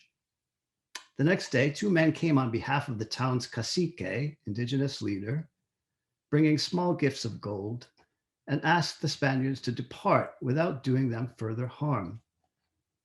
Cortes replied that he would be pleased to do them no further harm if they regard His Majesty as the greatest monarch on earth and vow to be his vassals. Once they had done this, your Majesty will grant you many favors and protect you from your enemies, he said. The messengers agreed, but insisted that the Spaniards leave their land. And so we became friends, amigos, the letter reports. And having arranged this friendship, the Spaniards made more demands that were not met, read out the requerimiento again before a notary, told the Maya through interpreters that they did not want war, but only peace and love, and then attacked and fought until the Maya begged Cortes to do no further harm. And then they became good friends, according to Cortes, until the Spaniards finally left. According to Cortes's own accounts, in the first and second letters, written in the summer of 1519 and the autumn of 1520, respectively, many indigenous groups did not want to become friends at first. Even the most famous Indios Amigos, who assisted the Spaniards in the siege of Mexico Tenochtitlan, the Tlaxcalteca or Tlaxcalans, initially fought the Spaniards, losing hundreds of men in battle until they sued for peace. Cortes reports, quote, "They wish to be vassals of your Majesty and my friends. They begged me to forgive them for what they had done. I replied that they had done wrong, but that I was content to be their friend and to forgive them." The next day, 50 men from Tlaxcala came to the Spaniards' camp bringing food. When Cortes suspected that the men were spying and allegedly forced some of them to confess as much, he had all their hands chopped off and sent them back to Tlaxcala. That night, the Spaniards attacked the town, killing many people, and then at dawn, they attacked another town. Cortes reports, "As I took them by surprise, they rushed out unarmed, and the women and children ran naked through the streets, and I began to do them some damage. When they saw that they could not resist, several leaders of the said town came to me and begged me to do them no more harm, for they wished to be your Highness's vassals and my friends. And they saw that they were to blame for not having wanted to serve me. But from then onward, I would see how they would do what I, in the name of your Majesty, commanded them to do, and they would be your faithful vassals." Cortes concluded this episode by saying, quote, "They would rather be your Majesty's vassals than see their houses destroyed and their women and children killed." And in the spirit of the requerimiento, he blamed the Tlaxcalans for all the damages and deaths, for he had come thinking that they were friends, he said. From Tlaxcala, Cortes went with his new friends to a nearby rival Altepet, or city-state, Cholula, where he led a massacre of some 3,000 unarmed people in about 2 hours, by his own account. Afterward, he claimed that he had restored friendly relations between Tlaxcala and Cholula before marching to Tenochtitlan, where he sought to meet and befriend Moctezuma. And we all know how that friendship ended.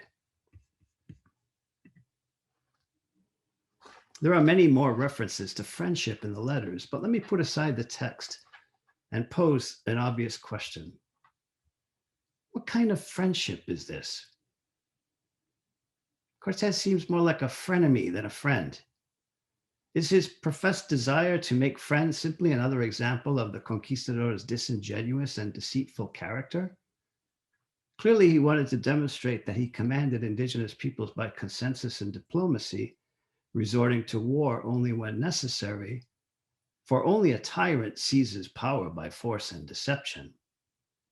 But I suspect there's more to it than that. His maniacal appeals for friendship while threatening violence evoke the famous question posed by his contemporary, Niccolo Machiavelli, whether it was better for a prince to be loved or feared. Ideally, it was best to be loved and feared, the Florentine writer concluded, but if one had to choose, it was safer to be feared. Captain Cortes's behavior in Mexico resonates in many ways with Machiavelli's advice for the prince. Although Il Principe was written down as early as 1513, it was not published until 1532, and so Cortes could not have read The Prince by 1521, but rather embodied the spirit of the period. These are the conclusions reached by Eliot in his essay, The Mental World of Hernan Cortes, and Svetan Todorov in Conquest of America. The political fates and fortunes of Castile, Aragon, Florence, and many other kingdoms and city-states of the two peninsulas were intertwined in the early 16th century. Apparently, at the age of 20, Cortes chose to go to the Indies instead of Italy. These were the two most promising destinations in this period for a young Spanish hidalgo who stood to inherit little. As Eliot observed, if it is clear that Cortes read anything, it was the Siete Partidas, the medieval code of laws produced under the auspices of Alfonso X between 1256 and 65, that governed life in medieval and early modern Spain. Our late great colleague in history, Professor Robert Burns, edited a 5-volume set of the Siete Partidas, translated by Samuel Parsons Scott. I thank dear Paul Padilla for giving me an extra copy of this set that he had in his Bunch Hall office. The 1,500-page compilation abounds with useful instructions for military captains like Cortes. In the second partida on medieval government, for example, we find relevant discourses on conquests, the division of booty, and the definition of what is required from vassals, including military service to the king when needed. Most interestingly, the fourth partida contains multiple sections on friendship, title 27 in particular, including a discussion of Aristotle's 3 types. The third type of friendship is most relevant to our discussion, that which one man has for another on account of some advantage or pleasure that he obtains or expects to obtain. This kind, Aristotle said, is not true friendship, because a party who is attached to another for his own advantage, as soon as he receives or fails to obtain the benefit which he expects to secure from his friend, the friendship between them is dissolved because it has no foundation in benevolence. The medieval Iberian influence on Cortes's thought goes far beyond a body of laws, however. Antonella Liuzzo Scorpo's book, Friendship in Medieval Iberia, sheds light on Cortez's many references. Scorpo examines a range of manuscripts produced during the long reign of Alfonso el Sabio in the 13th century, including the Siete Partidas and several other manuscripts of a legal, literary, and historical nature. Histories include the Historia de España and the General Historia, two major encyclopedic projects produced in the Alfonsine Scriptorium of Castile. The former records events which occurred under the rule of the peoples who dominated the Iberian Peninsula from its origin to the reign of Alfonso's father, Ferdinand III. And the latter is a universal global history, both written in the vernacular.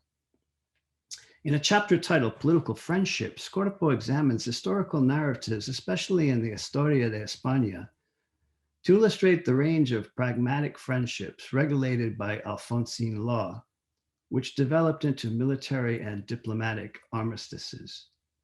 She observes that amicable agreements were regarded as a means to achieve, impose, and perpetuate power, mostly by avoiding the use of violence.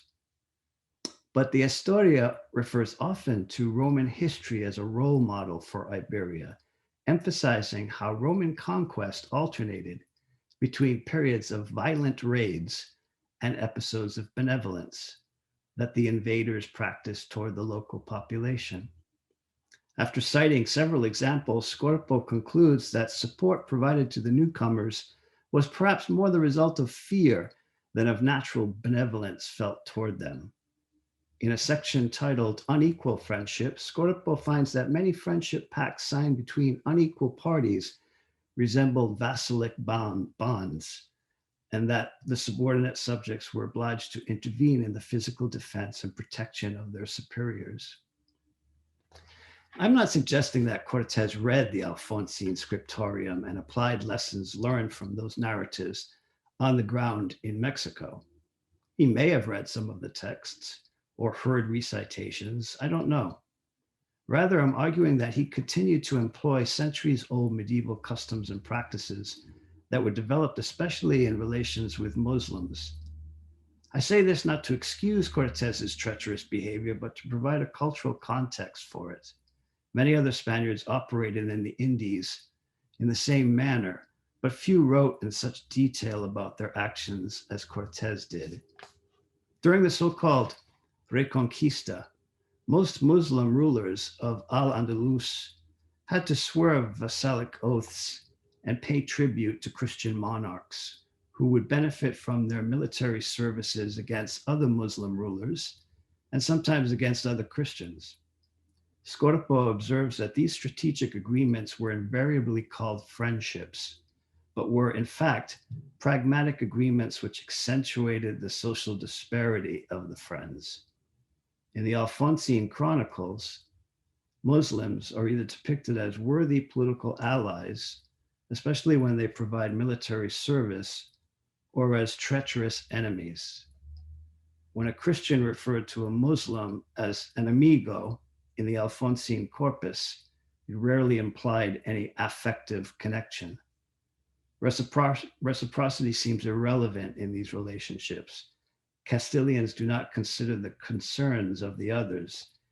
These attitudes became especially pronounced around the middle of the 13th century, when the Siete Partidas were written down, according to my esteemed colleague, Teo Ruiz.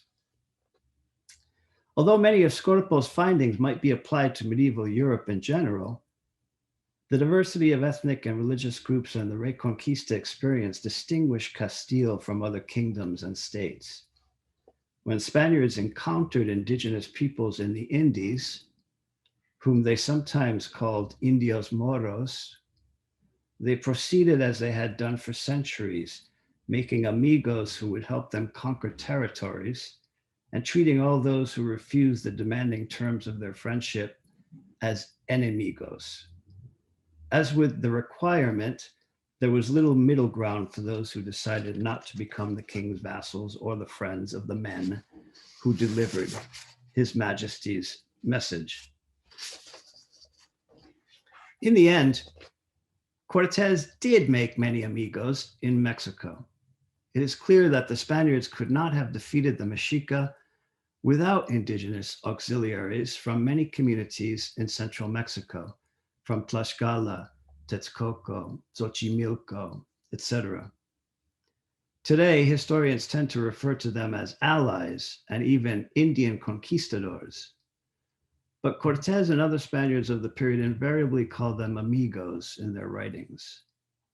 It is important to emphasize that military service was a form of labor tribute that vassals owed to the king, so that fighting on the side of the Spaniards after submitting to them was not a voluntary act or an option.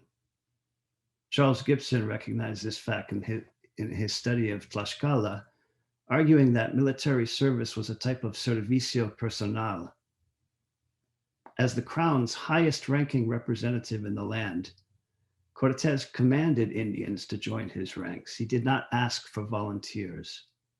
A clear example of this fact is when Xicotencat Axayacatsin, a young, high-ranking Tlaxcalan lord and one-time friend of Cortes, decided to abandon the war effort after the Spaniards had been expelled from Tenochtitlan. Cortes promptly had him arrested, accused him of treason, and had him hanged, not because he fought against the Spaniards, but because he refused to fight for them any longer. Xicotencat was the son of Cortes's greatest friend in Tlaxcala, Xicotencat the Elder. What did indigenous peoples think and make of this peculiar brand of medieval, Castilian, Christian friendship? How did they understand the language of Iberian warfare and diplomacy, spoken through multiple interpreters? I cannot address these important questions here, as I'm just about out of time, but I do treat this topic in the second part of a chapter called Indios Amigos in a forthcoming book on the conquest of Mexico. I will say this, however, by way of concluding. Cortes says in his second letter that leaders of numerous towns had come over to his side because they sought to escape the tyranny of Mexica rule. Spanish historians since the 16th century have advanced this theory to explain why many indigenous leaders provided military assistance to the Spaniards, and many modern historians have repeated the tyranny theory. I disagree. Some groups may have resented the Mexica, but as this paper has shown, Cortes's letters force us to question any simple reading of indigenous and Spanish alliances as friendships predicated on mutual benefit. Cortes coerced, extorted, and committed violence against indigenous leaders and communities in order to shore up military alliances for an all-out attack on Tenochtitlan. To blame the Mexica or the Aztecs for defeat at the hands of a combined Spanish indigenous army is to blame the victims of time-tested tactics rooted in the Reconquista that reverberated throughout the Americas and beyond. And I would like to finally thank a student in the Latin American Studies program, Addison Woolsey, for reading a version of this and giving me some ideas about the conclusion. Thank you. Thanks so much, Kevin. That was really great. And now I see that we have two interesting terms that have emerged in this panel. The first is a modern academic term, pericoloniality, which OONA has provided us with. And you have given us amigo, which has been completely redefined for me as an actors category that I think, thinking through the relationship between these, which are both terms intended to describe different sorts of power relationships, and power relationships that vary depending on who is in the hegemonic position and who is in the subservient position. And so first, I think we'll start with this a question that was posted at UNA. So UNA, it says, I was curious regarding pericoloniality and when empire happens. Conceptualize the ending of a pericolonial status of a place or people as something that happens rapidly or over a long period of time. And pericoloniality be partial, so I guess a peri-coloniality. Peri, thinking of chicken. Yeah, there's a dish called peri chicken. I think it's Jamaican. And it's pretty good. Yeah, that question, I think that really the answer to what the end of pericoloniality might look like, that's really on something you'll have to answer on a case by case basis. In Southeast Asia, different parts of at least island Southeast Asia were incorporated into colonies, at different rates in different ways. And even in the Philippines, we tend to think of the Philippines as a kind of as one unit. Throughout the Spanish colonial period, different parts of the archipelago were really, they were all incorporated differently. So your experience of Spanish colonialism would have been very different depending on your location. And it was not even, the whole archipelago wasn't necessarily conceptualized as the Philippines by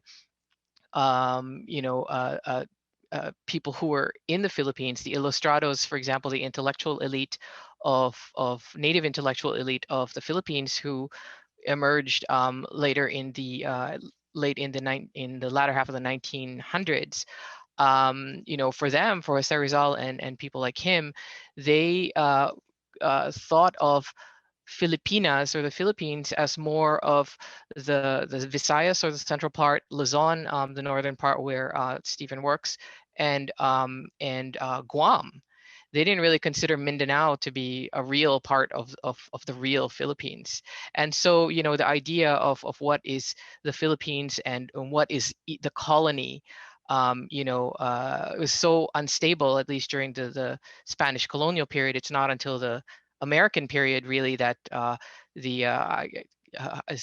can't remember if it's Abinales and Amoroso who put it, that it's not until then that the Philippine geobody as we know it is realized. And so yeah, so the answer to what's the end of pericoloniality in the Philippines, for the areas that were away from the metropole, that end came abruptly with the beginning of the American colonial period.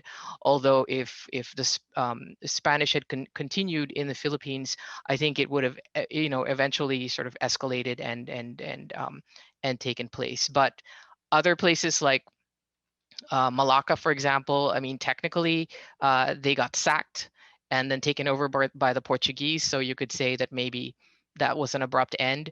But I think in most places in Southeast Asia, you have these places in especially in interior upland areas, or zones like Zomia in the mainland, that remain kind of quite autonomous from first colonial centers and later on from sort of centers of nation states, and therefore in the periphery of those sort of centers of power, and those kinds of places that we now think of as out of the way.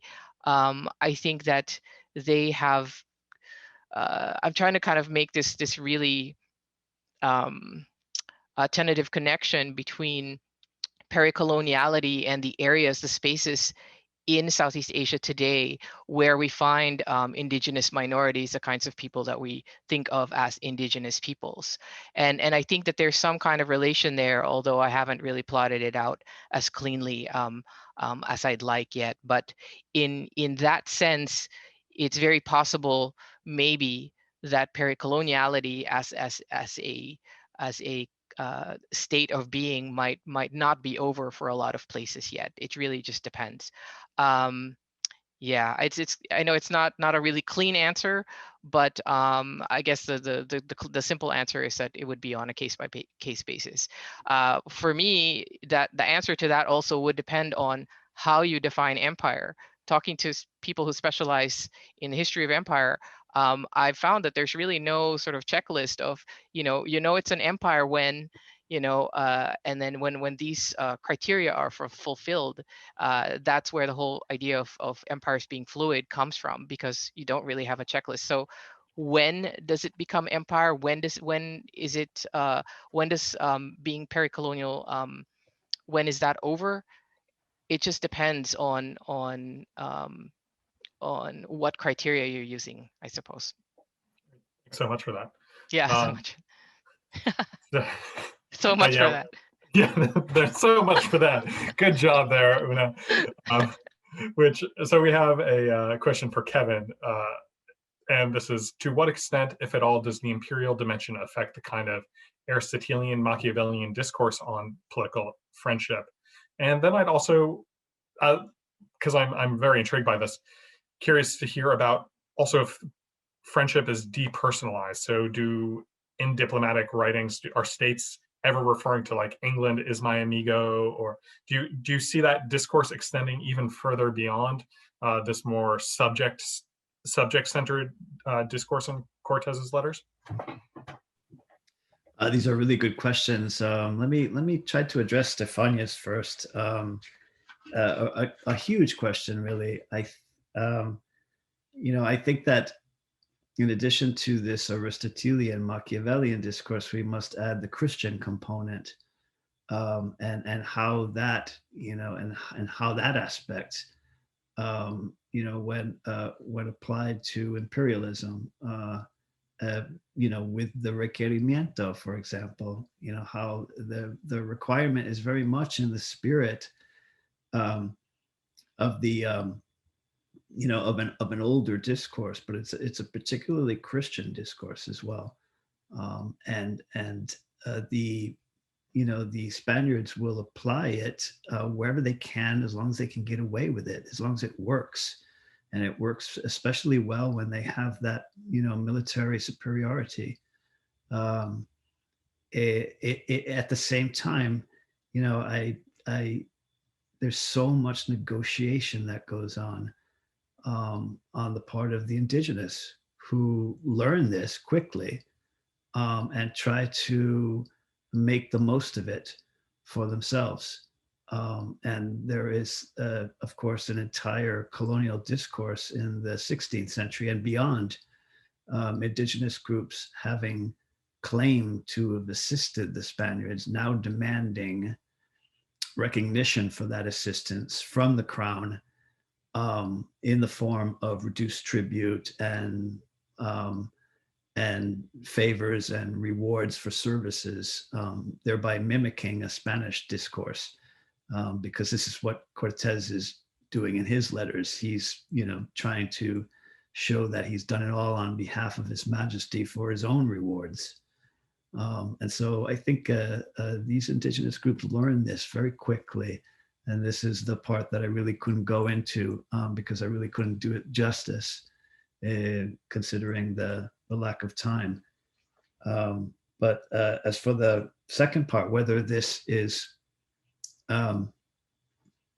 goes, that's a really great question that you asked, Devin, and I don't think I'm really competent enough right now to answer it. The extent to which this discourse goes beyond the friendship discourse, goes beyond these particular circumstances, the way that Cortez and other Spaniards are using it in reference to political allies, especially military allies. But it's certainly, not a benevolent relationship, and it's certainly not a reciprocal one. Thanks so much. One of the first texts Matteo Ricci decides to translate into Chinese is a discourse on friendship. And so that was very powerful resonance here, because now I have to go reread this with amigo instead of any Latin terms in the background. So unfortunately, because of our scheduling, we are going to have to end here for today. I'd like to thank everyone for turning up for this conference. Stefania and I have already started discussing a possible part 2 where we look at 1521 in that Luther context. And since I'm involved, probably try and get some sinologists or something to show up as well, and force them to watch today's conference so that we can have some through lines and conversations. But that's still very much in the air, and that will probably be in 1522. So, you know, we're new time space continuum. So thank you to Stefania, thank you to all of our speakers, and thank you to the very much. Yeah, and thank you to the UCLA Center for Medieval and Renaissance Studies.